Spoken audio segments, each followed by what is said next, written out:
World हैरान है।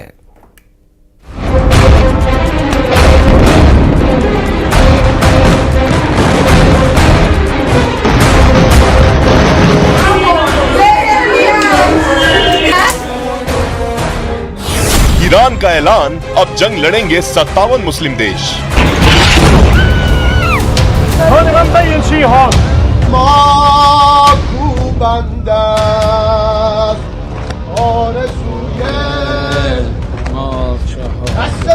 बत्तीस साल तक हिजबुल्लाह का चीफ रहा 64 साल का हसन नसरल्लाह मारा जा चुका है।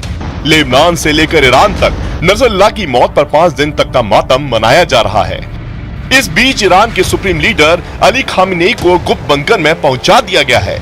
ईरान को डर है कि नेतन्याहू के न्यू ऑर्डर ऑपरेशन के तहत कई इजरायली सेना ईरान के सुप्रीम लीडर खामेनेई को भी नसरल्लाह की तरह मार सकते हैं। हालात ये हो गए हैं कि ईरान ने अब इस्लाम के नाम पर मुस्लिम कार्ड खेलने की कोशिश की है।